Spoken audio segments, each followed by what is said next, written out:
Help It.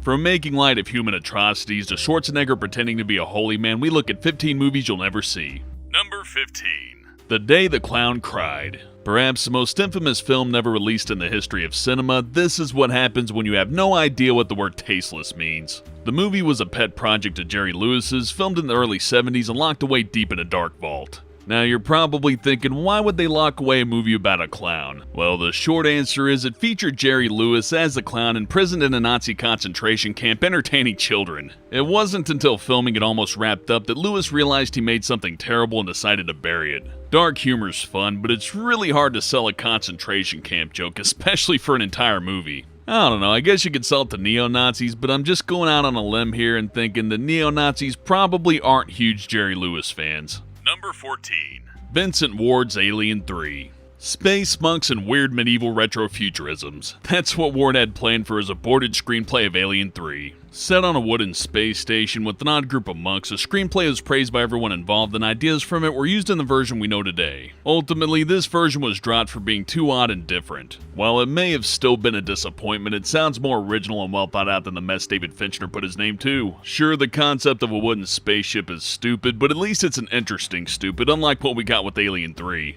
Number 13. Batman Year One. Not to be mistaken as a straight adaptation of the Frank Miller story, this would have been Batman as you'd never seen him before. After the death of his parents, Bruce is living above a garage where Big Al and Little Al would help take care of him. Bruce would wear a hockey mask as part of his first costume, and he'd get the nickname the Batman from his father's signet ring that would leave a phantom-esque TW in criminals' faces. Eventually, the story would meet up with elements of Frank Miller's story and everything would be Batman as we know it by the end. It was ultimately dropped for being too dark and possibly angering Frank Miller fans with its plot.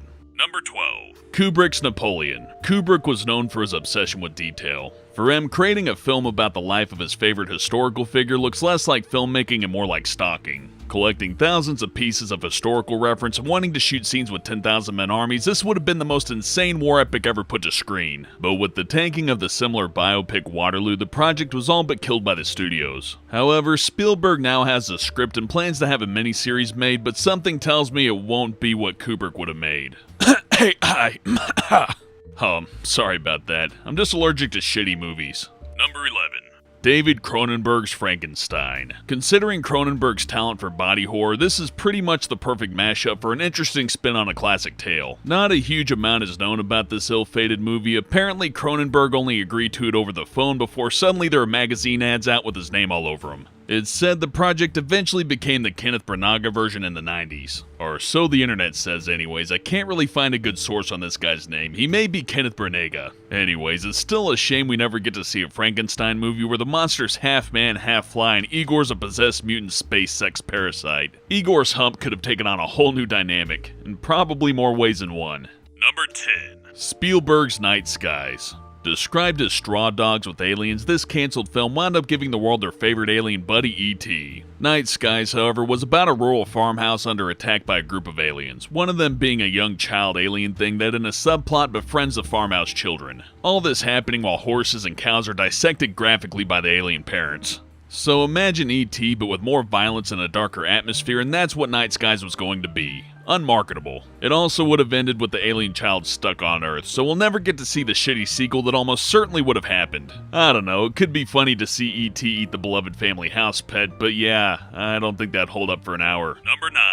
Lynch's Ronnie Rocket. A spiritual successor to the dark and disturbing Eraserhead? Surely this could have been easily done. But nope, with David Lynch pushing it back after a slew of projects came his way, the film never came to be. The film would have featured a dwarf who can manipulate electricity, donut men, and a detective looking for a second dimension. Oh, and the dwarf would need to plug himself into a wall socket every now and again just to survive. It's unlikely that Lynch will ever get to make this in the way he imagines, so if it ever does get made, it'll probably be different than the original version. But that's alright, you know it'll still be weird as fuck. Number 8. Tim Burton's Superman Lives. With the recent documentary The Death of Superman Lives, people are starting to reevaluate the most prolific canceled comic book movie. With really terrible photos of Nicolas Cage in a costume leaking a few years back, most people assume this was a bullet well dodged, but it's still up for debate. It could have been awesome or awesomely bad. The film is going to feature Christopher Walken as Brainiac, which was just a head with mechanical spider legs. I'll never know if that would give me nightmares or just make me laugh out loud. Probably a little bit of both. Number 7.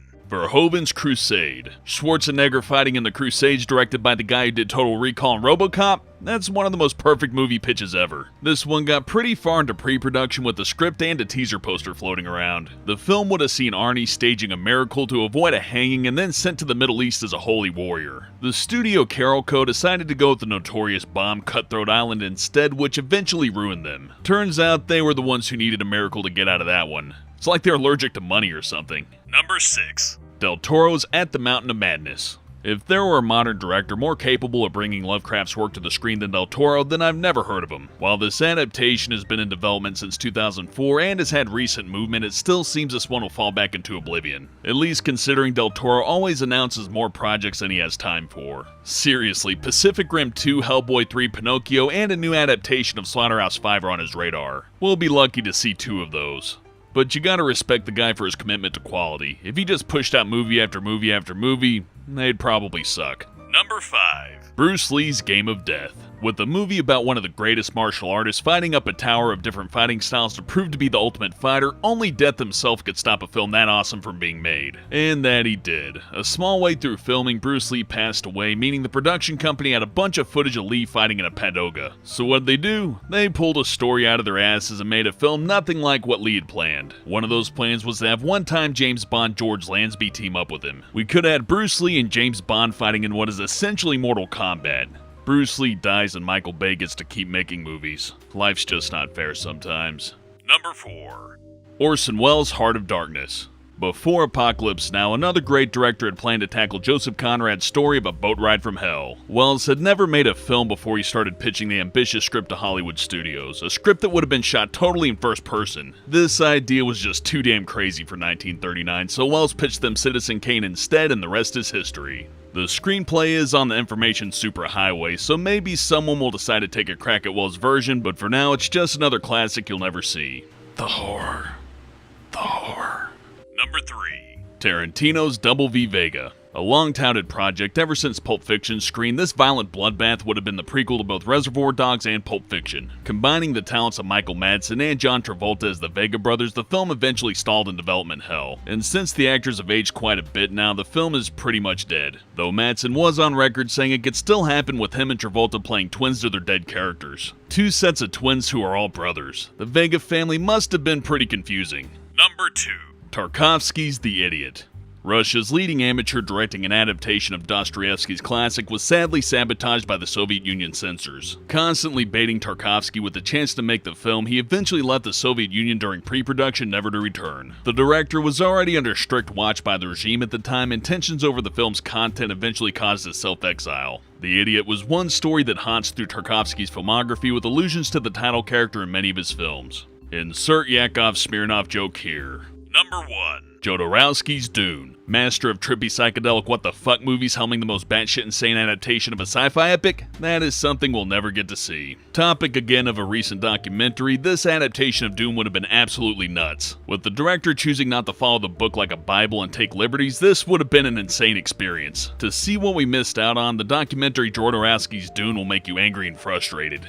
That said, we did get David Lynch's Dune, which gave us a sting in the industrial speedo. But as they say, it's impossible to live in the past, difficult to live in the present, and a waste to live in the future. Thanks for watching, and I'll see you next time.